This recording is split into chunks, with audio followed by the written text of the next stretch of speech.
20절부터 23절까지 받도록 하겠습니다. 이제 하나님 곧 우리 아버지께 영원 무궁토록 영광을 돌릴지어다. 아멘. 그리스도 예수 안에 있는 각 성도에게 문안하라. 나와 함께 있는 형제들도 너희에게 문안하느니라.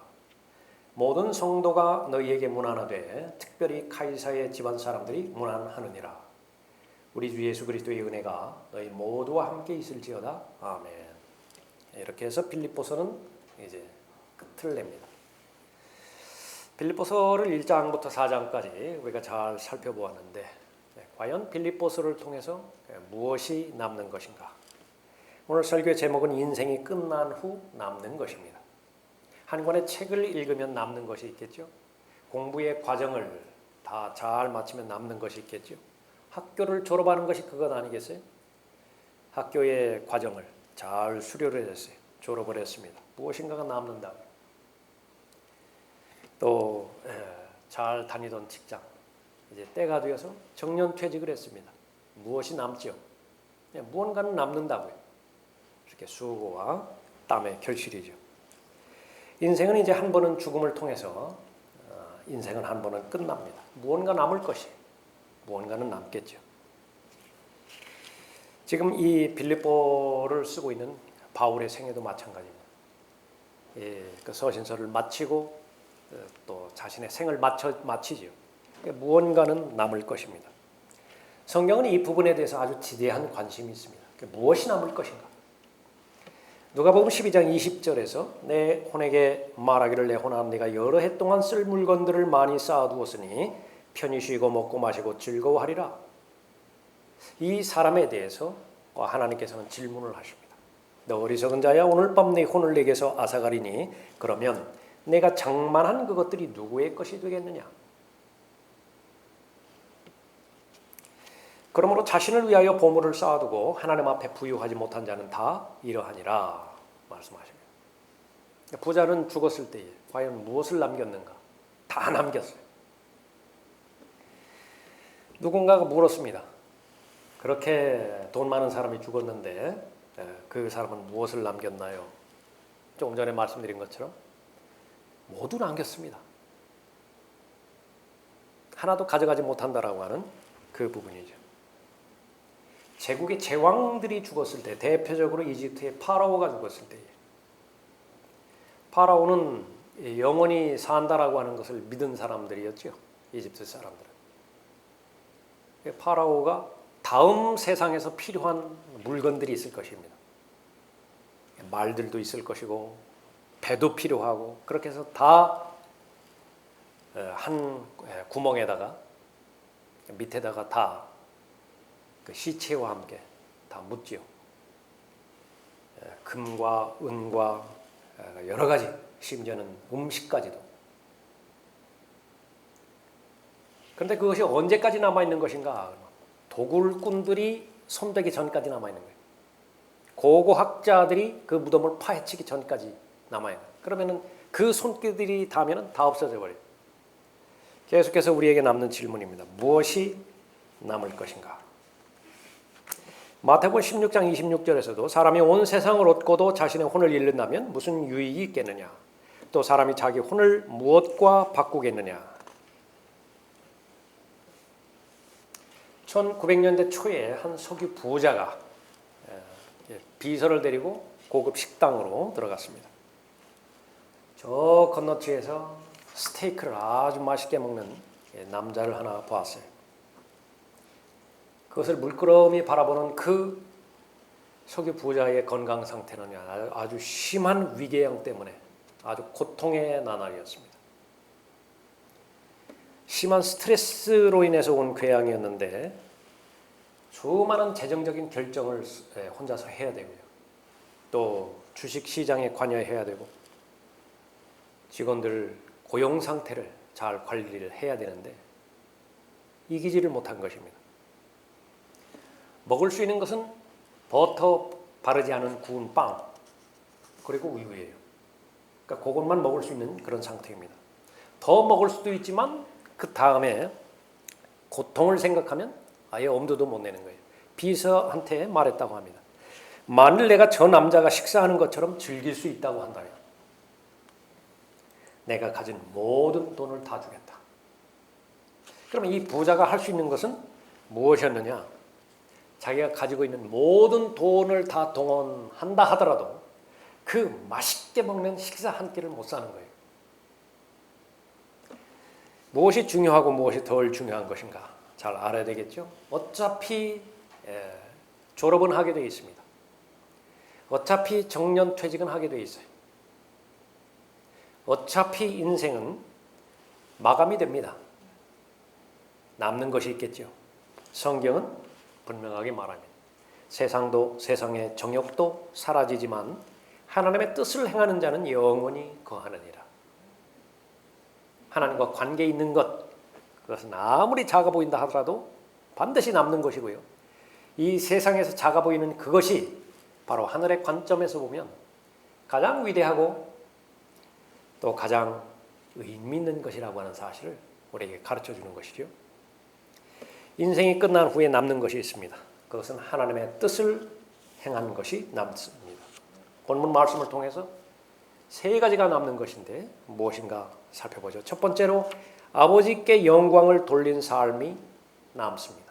20절이죠. 이제 하나님 곧 우리 아버지께 영원 무궁토록 영광을 돌릴지어다. 아멘. 누구나가 다 할 수 있습니다. 이 자리에서도 고백할 수 있고요. 또 죽음 바로 직전에 이 빌립보서 4장 20절 말씀을 자신의 고백으로 하나님의 말씀드리면서 시인하는 것이죠. 그리고 영원으로 들어갈 수도 있는 것입니다. 아버지께 영광 돌린 삶이죠.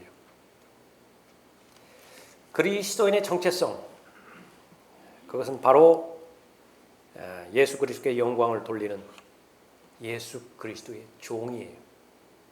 종이라고 하면 좀 고상하고요.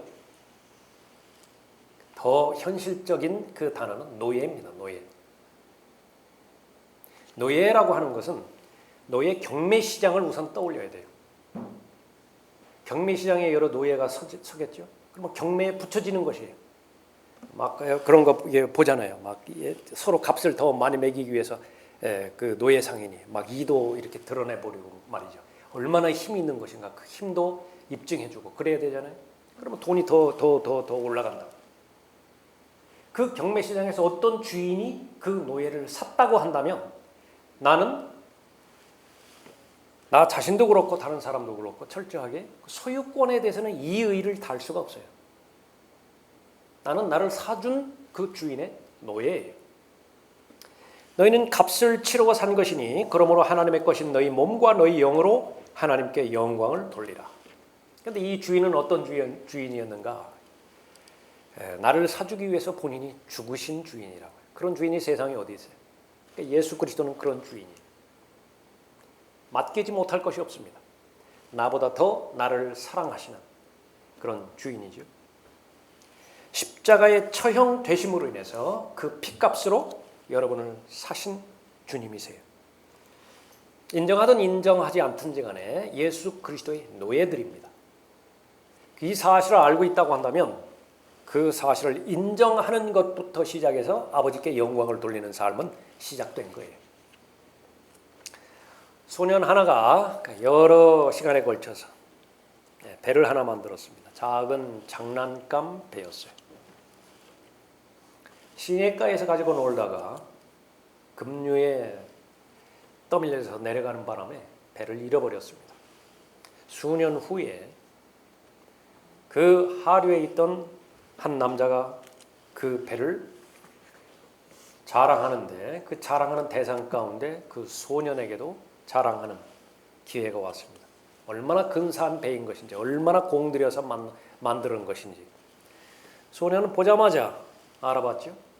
외쳤습니다. 내 배예요. 내가 만든 내 배예요. 돌려달라는 것이었습니다. 내가 발견했으면 내 것이지. 하도 조르니까 그러면 팔 수는 있다. 그런데 엄청난 값을 매긴 거예요. 그 돈을 마련하기 위해서는 1년 동안 일을 해야 됩니다. 소년은 포기하지 않고 1년간 일해서 그 작은 배를 다시 샀어요. 돌아오는데 얼마나 기뻤겠습니까? 그 배를 가슴에 품고 너는 두 번째로 나의 것이 되었구나. 첫 번째는 내가 만들었을 때 너는 나의 것이었고, 이번에는 너를 돈 주고 샀을 때 내 것이 되었다. 절대로 잊어버리지 않는다. 그리스도인 이야기예요. 하나님께서 처음에 만들었을 때에 여러분은 하나님 소유가 됐습니다. 그래서 어린아이가 태어날 때에 하나님의 소유예요.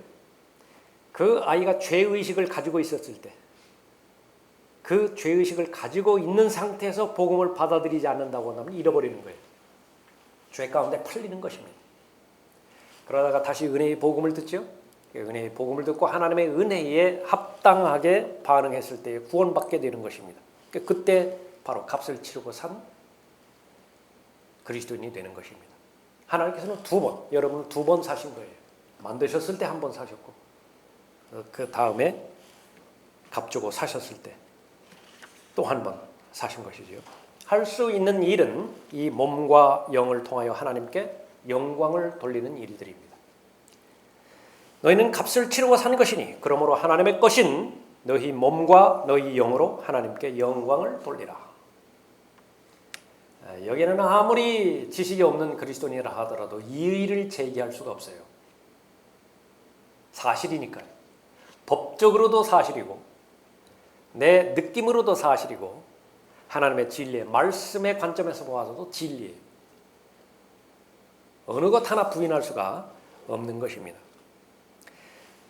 노예가 할 수 없는 일은 자기 뜻대로 사는 것이지요. 자기 뜻을 고집부리는 것은 노예가 할 일이 아닙니다. 하나님의 말씀에 따라서 하나님의 뜻에 순종하며 사는 일만 남았는데, 그러나 한 번, 두 번 경험해 보고 나면 그것보다 더 복된 일은 없다라고 하는 사실입니다. 내가 좋은 대학에 다니기 위해서 얼마나 좋은 카운슬러 선생님을 만나야 돼요? 좋은 직업을 선택하기 위해서, 또 이후의 미래를 결정하기 위해서, 가장 효과적인 투자를 결정하기 위해서 얼마나 좋은 탁월한 전문가의 조언을 필요로 합니까? 워렌 버핏이라는 사람과 점심 한 끼 먹기 위해서 얼마가 돈이 드는 것인지 여러분들은 다 알고 있죠? 그거 다른 것이 아니에요. 그 주식을 사라는, 그 말을 하나 들으려고 그 비싼 돈을 그렇게 내는 것 아니겠어요? 하나님의 소유가 되었다라고 하는 것은 그것은 특권입니다. 세상으로부터 완전히 자유가 되었다라고 하는 말이에요. 한 분만 섬기라는 말이에요. 자기 주인만 섬기면 돼요. 그 전에 포악했던 아주 폭군 같은 주인들, 아무리 여러 주인을 거쳤다 하더라도 이제는 자유예요. 자기를 직접 돈 주고 산 그분께만 순종하면 아무 문제가 없는 것입니다. 그리스도인의 몸은 하나님께서 들어와서 사실은 거처가 되셨죠. 거룩한 집이 된 것입니다. 그 거룩한 몸으로 계속해서 죄를 지을 필요가 없어요. 계속해서 불순종하고 음행을 저지르고 주인에 대해서 반역을 일으키고 그렇게 할 필요가 없는 것이죠. 하나님께 영광을 돌리는 삶입니다. 그가 모든 사람을 위하여 죽으신 것은 산자들이 이제부터는 더 이상 자신들을 위하여 살지 않고 자기들을 위하여 죽었다가 다시 살아나신 그분을 위하여 살게 하려는 것이라. 예수 그리스도를 위한 삶이죠. 빌립보에서 말하는 영광이 있습니다. 열매를 맺을 때에 영광을 받으세요. 1장 11절에서 예수 그리스도를 통하여 얻는 의의 열매들로 가득 차서 하나님께 영광과 찬양이 되기를 바라노라. 그게 제일 우선적인 기도의 제목, 간구의 제목이 그 열매 맺는 삶을 간구하는 것입니다. 마땅히 가지에 마땅한 사명이라고 하는 것은 열매를 맺기 위해서 존재하는 것이 분명하고요. 그 마땅히 열매를 맺어야 되는데 열매 맺기에 필요로 한 그 필요가 무엇이었든지 간에 예수님 이름으로 기도하라는 것이죠. 그래서 열매가 맺을 때 하나님 앞에 영광을 돌리는 것입니다. 예수 그리스도를 시인하며 영광을 돌리는 것입니다. 2장 11절에 모든 혀가 예수 그리스도를 주라 시인하여 하나님 아버지께 영광을 돌리게 하셨느니라. 오늘은 몇 번 여러분이 예수 그리스도를 시인했습니까? 헤아릴 수 없을 정도로 시인하셨을 거예요. 기도할 때부터 시작해서 찬송할 때 하나님의 말씀 묵상하고 또 들을 때에 마음으로 계속해서 아멘 아멘이죠. 그렇습니다. 하나님 말씀만이 진리입니다. 사실입니다. 하나님 말씀 비추어서 제가 바로잡을 것입니다. 계속해서 시인하는 것입니다. 하나님 앞에 영광을 돌리는 것이죠. 이제 예수 그리스도께서 다시 오실 때에 그 하나님의 영광이 여러분의 몸을 통해서 실현될 것입니다. 우리의 시민권은 하늘에 있으므로 우리가 그곳으로부터 오실 구주이신 주 예수 그리스도를 기다리고 있으니 그가 만물을 자신에게 복종시키는 그 능력의 역사로 인하여 우리의 천한 몸을 그분의 영광스러운 몸같이 변모시키시리라. 3장 20절 21절 말씀이에요. 최상의 삶을 살 때에 여러분이 가장 잘 살잖아요. 정말 기쁘고 매사에 의욕이 넘치고 활짝 밝고 그것보다 하나님께서 영광 받으시는 일이 없어요.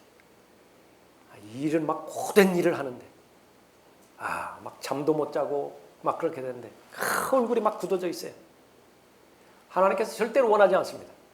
하나님께서는 제일 먼저 누리기를 원해요. 기뻐하기를 원해요. 즐거워하기를 원하는 것입니다.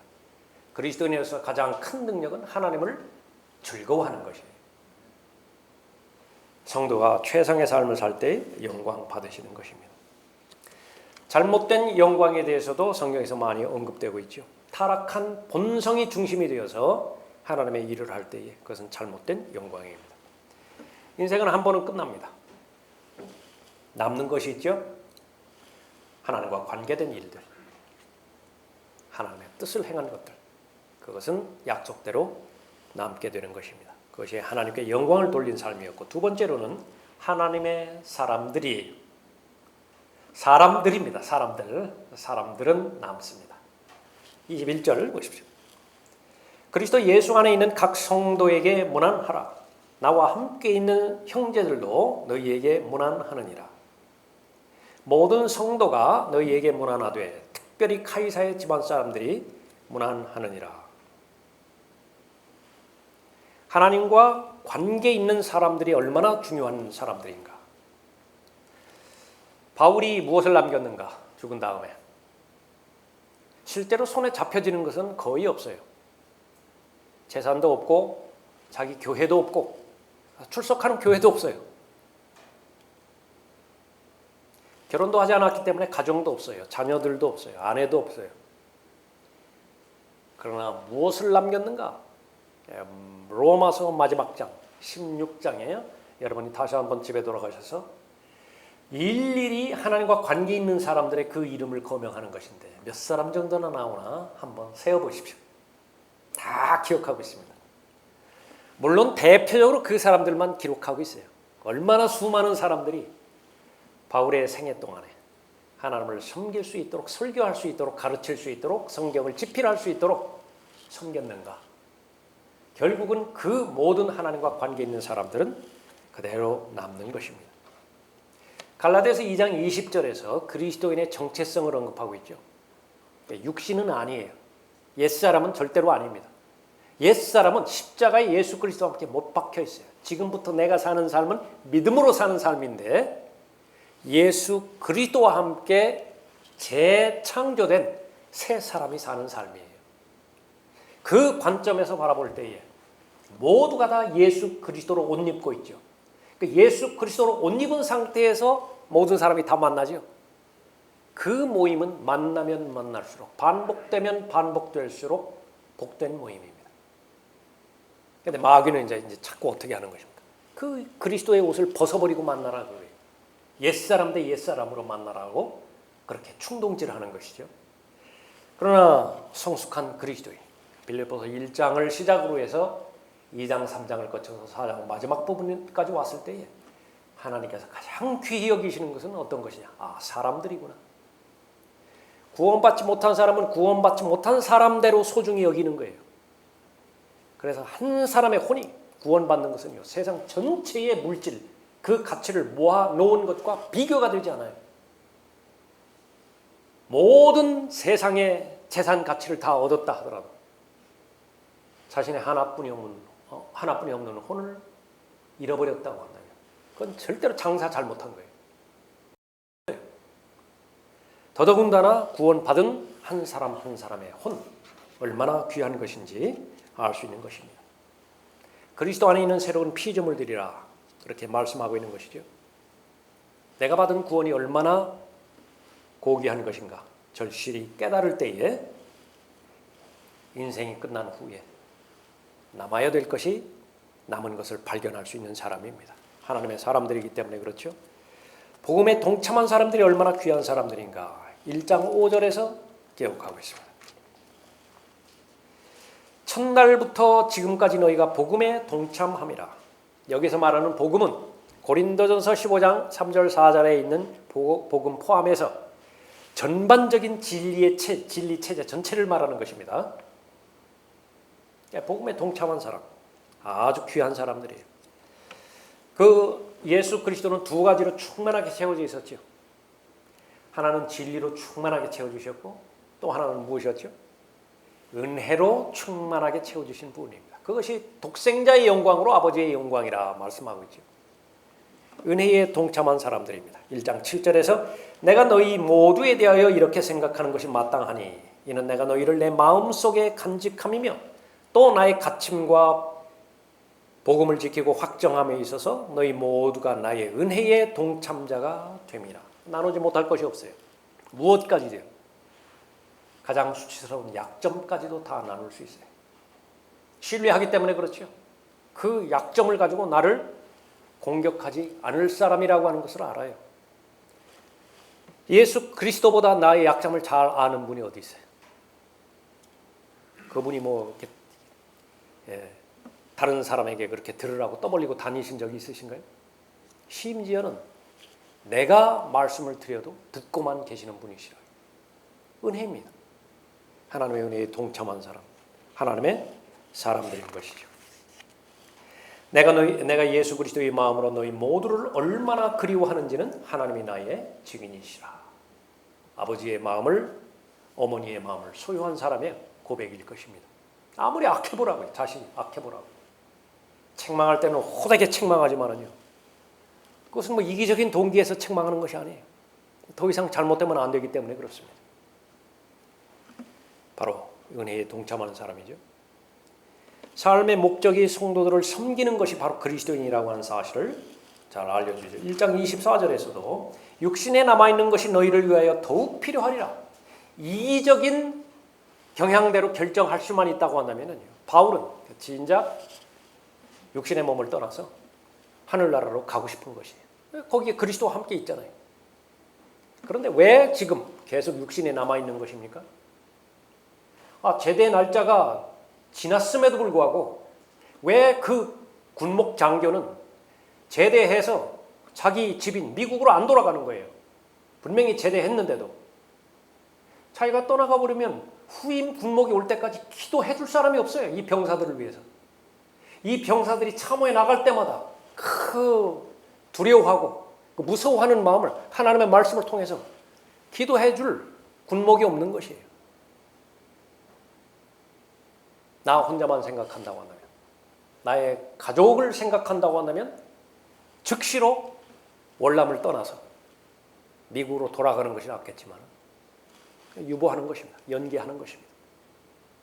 너희들을 위해서 그렇죠. 육신에 남아있는 것이 너희를 위하여 더욱 필요하리라. 이런 확신이 있으므로 나는 너희의 믿음의 진보와 기쁨을 위하여 너희 모두와 함께 계속 남아있을 줄 아노라. 그렇게 말했습니다. 예수 그리스도를 섬기는 일로 부르심을 받은 그 부르심은 아주 귀하고 중대한 그 사건입니다. 이 부분은 모두가 다 기억하고 있는 일들이에요.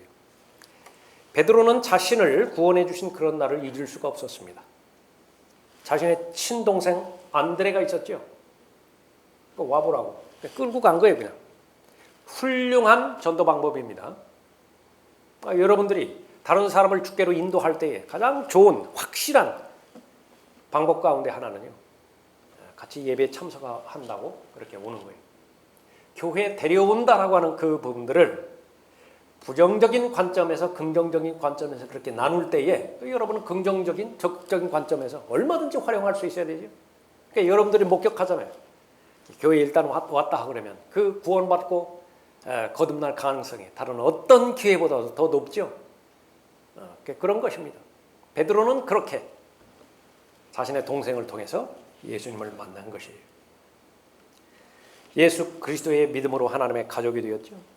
그 고귀한 경험을 잊지 않았던 것입니다. 바울은 어땠습니까? 마찬가지로 예수 그리스도 영접한 그날을 잊을 수가 없었던 것입니다. 사도행전에서만 3번 믿음의 고백을 해요. 구원 간증을 3번 하는 것입니다. 요한 처음부터 사랑의 사도가 아니에요. 아주 불같았다고. 바로 천둥과 관련돼서 표현됐던 그 사람이 사랑의 사도가 되었던 것이죠. 여러분은 어떻습니까? 다르지 않아요. 다 똑같다고. 예수 그리스도를 개인의 구주로 영접한 때 그 마음의 상태를 다 기억하고 있는 것이죠. 하나님의 사람들로 남기 위해서 우리가 해결해야 되는 것이 하나 있는데 사람의 종이 되면 안 돼요. 갈라디아서 2장 4절에서 이는 거짓 형제들이 몰래 들어온 까닭이라. 그들은 우리가 그리스도 예수 안에서 가진 우리의 자유를 엿보려고 비밀리에 들어와 우리를 노예로 삼고자 함이더라. 얼마나 많은 사람들이 교회에 다니면서 하나님의 제자라고 하면서 인간 제자로 인생을 마감하는지 아세요? 인간 목사를요,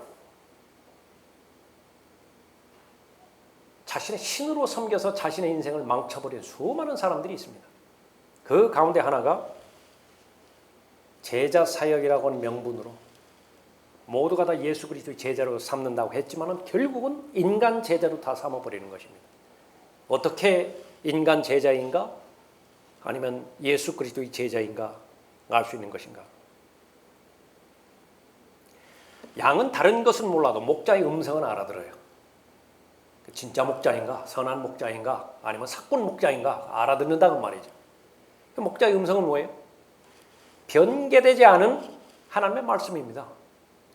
변개되지 않은 하나님의 말씀을 제시했을 때에 그것을 알아들을 수 없다고 한다면 아무리 그 형태가 헌신을 했고 전담사역에 몰두를 하고 있고 많은 열매를 거두고 있다 하더라도요, 그것은 처음부터 잘못된 것이에요. 사람 수로 말하면 카톨릭은 뭐 사람 수가 적어요? 불교는 뭐 사람 수가 뭐 소수입니까? 이슬람은 또 어때요? 그 사람들이 가지고 있는 건물, 빌딩은 뭐 다 초라하고 다 초췌한 거예요. 그 사람들이 가지고 있는 영향력은 또 어때요? 그런 것 가지고 판단의 근거가 되어지는 것이 아니라 최종 판단 근거는 하나님의 말씀이에요. 변개되지 않은 성경이라고. 그것을 거부하면서 계속 제자로서의 삶을 살아간다고 한다면 사람 제자예요. 인간 제자라고. 하나님의 사람들로 남기 위해서는 사람의 종이 되어서는 안 되는 것입니다. 무언가 되는 것 같이 보이는 그 사람들 가운데 그들이 전에 어떤 사람들이었든지 내게는 아무 상관이 없고 하나님께서는 사람을 외모로 받아들이지 아니하시며 무언가 되는 것 같이 보이는 그 사람들은 나에게 아무것도 조언으로 더해준 것이 없느니라. 계속 갈라디아서 2장 4절, 갈라디아서 2장 6절 말씀입니다. 성도를 귀하게 여기는 사람이 하나님의 사람을 남기는 사람들이에요. 빌립보서 2장 19절에서 디모데가 나오죠. 그러나 내가 믿노니 주 예수께서 디모데를 속히 너희에게 보내실 것임이라. 이는 너희 형편을 알고 위로를 받으려 함이라. 에파프로디도에 대해서 우리는 또 여러 번에 구체적으로 잘 살펴봤었죠. 2장 25절 이후에서 또한 나는 에파프로디도를 너희에게 보내는 것이 필요하다고 생각하였느니라. 그는 나의 형제요 동역자이며 전우이고 너희의 사자이며 나의 필요를 공급해주는 일꾼이라. 더 할 말을 찾지를 못하는 거예요. 더 아름답게 표현하고 싶은데 마음에 품은 사람이죠. 특징은 좋은 것들만 생각하는 것입니다. 생각의 훈련 중요하다고 말씀드렸죠. 그 사람이 가지고 있는 모든 것들은요, 좋은 것만 가지고 있는 사람도 없고 나쁜 것만 가지고 있는 사람도 없어요. 나한테 처음부터 끝까지 악한 짓만 한 사람도 없고요, 처음부터 끝까지 좋은 선행만 해준 사람도 없어요. 그럼 무엇이 진짜예요? 무엇이 진짜 그 사람이냐고요? 그러니까 나한테 선대해 준 것이 그것이 진짜 그 사람이에요. 성경에서는 그렇게 말하라는 것입니다. 좋은 것만 생각하라고. 빌립보서 4장 8절 말씀이었죠. 그렇게 된다고 한다면 인생이 끝나는 게 하나님의 사람들이 남습니다. 마지막으로 남는 것은 하나님의 은혜가 남아요. 23절 보십시오. 우리 주 예수 그리스도의 은혜가 너희 모두와 함께 있을지어다. 아멘. 은혜로 시작하여 은혜로 마치는 삶이 그리스도인의 삶입니다. 그러나 하나님의 은혜로 지금의 내가 되었고 또 내게 주신 그분의 은혜가 헛되지 아니하여 그들 모두보다 내가 더 많이 수고하였으나 그것은 내가 아니요 나와 함께 하신 하나님의 은혜로다. 바울 자신이 자신에 대해서 생각합니다. 나는 과연 사도가 될 만한 자격이 있는 사람인가? 아니, 구원받을 자격이 있기는 하는 것인가? 물어볼 때마다 답은 똑같아요. 나는 자격이 없다고. 죄인도 그런 죄인이 없어요. 하나님의 은혜가 바울을 만들었죠. 하나님의 은혜가 사역 안에 바울을 넣어주신 것입니다. 하나님의 은혜가 있었기 때문에 다른 사도들보다 더 많은 일들, 더 열심히 일을 했던 것입니다. 마지막에 말하는 것입니다. 그건 내가 아니라고. 그것은 절대로 내가 아니라고. 나와 함께 하신 하나님의 은혜라 말씀하고 있는 것입니다. 이런 고백을 하는 것은 하나님의 은혜가 아니면 쉽지가 않습니다. 왜 그렇습니까? 중간중간에 끊임없이 나를 자랑하고 싶다고, 나를 내세우고 싶다고. 그러니까 처음에는 그런 간증을 했지만, 그런 순수함에서 출발했지만 우리가 상대하고 있는 육신, 그 육신을 토대로 해서 충동이라는 마귀, 그것을 내 단독 능력으로 막아낼 방법이 없어요.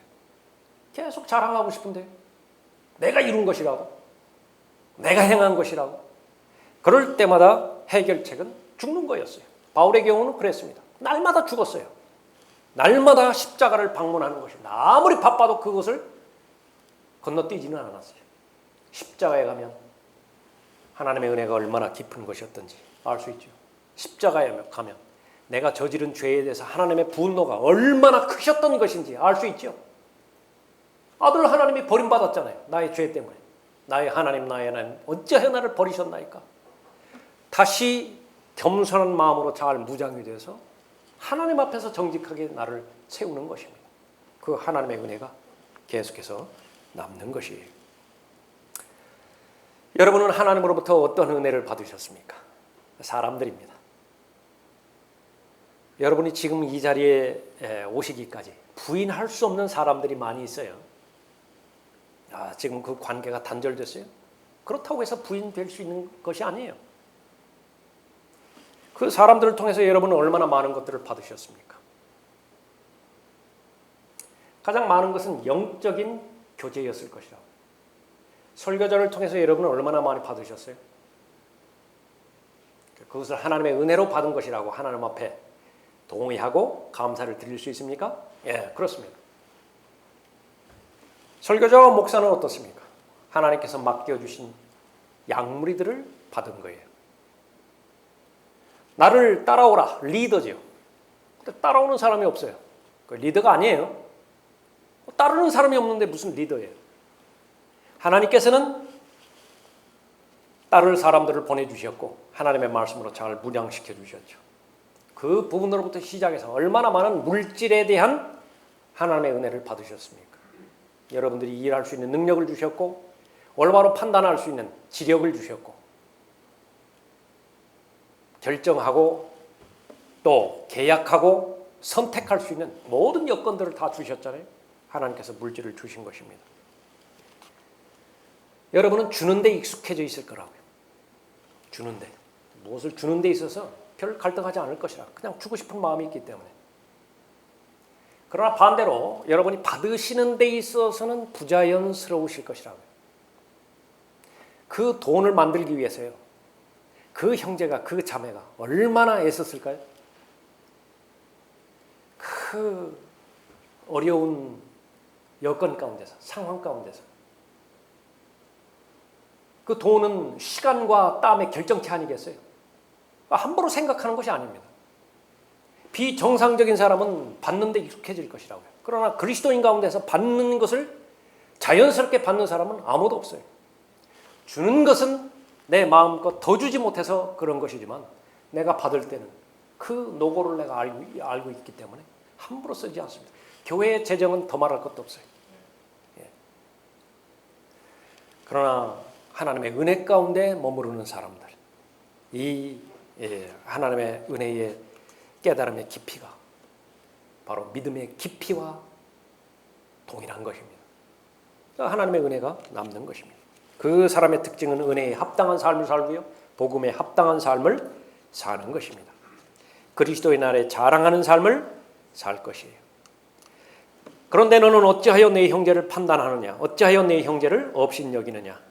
우리가 모두 그리스도의 심판석 앞에 서리라 말씀하셨던 것처럼 이 은혜에 관련된, 은혜를 통해서 받은 모든 것들을 이제 결산할 것입니다. 은혜 받은 사람은 예수 그리스도를 따르는 삶을 지속적으로 살 것이에요. 하늘을 바라보는 삶을 살 것이고 항상 감사하는 삶을 살 것입니다. 하늘을 바라보는 삶, 감사하는 삶, 또 예수 그리스도를 따르는 삶. 빌립보 전체의 주제예요. 빌립보는 끝났습니다. 무엇이 남았죠? 하나님의 은혜가 남았습니다. 그 결과 여러분은 아주 강해졌을 것이다. 은혜 아래서 강한 삶을 잘 살았기 때문에 그렇습니다. 마귀가 충동질하는 것은 은혜를 헛되이 받게 하는 것입니다. 은혜를 남용하는 것입니다. 여러분들이 싸워야 되는 계속 투쟁의 영역이고 지금까지 승리해왔던 그 기반을 근거로 해서 계속해서 싸워서 승리를 쟁취하는 것입니다. 빌립보는 끝이 났습니다. 여러분의 인생도 조금 있으면 이제 마무리 지을 것이에요. 무엇이 남을 것이죠? 많은 것들을 남을 것이에요. 하나님께 영광 돌린 삶은요, 여러분이 많은 부분 잊어버리셨을 수도 있다고요. 올 한 해 첫 번째 주, 그 주에 하나님 앞에 영광 돌린 여러분의 삶은요, 여러분의 기억에서 거의 없어졌을 것이라고요. 그러나 하나님은 잊지 않으세요. 기억하고 있는 것입니다. 하나님의 사람들이 남습니다. 여러분과 관계 있는, 하나님과 관계 있는 모든 사람들은 여러분의 가장 소중한 재산들이에요. 가장 귀히 여기시고 마음에 품고 기도하시는 여러분의 대상이기 때문에 그렇죠. 하나님의 은혜, 다른 것은 다 없어져 버린다 하더라도 일방적으로 여러분을 사랑하시고 전혀 받을 자격이 없음에도 불구하고 일방적으로 내려주신 그 하나님의 은혜는 영원 무궁토록 남을 것입니다. 다 같이 일어나시겠습니다.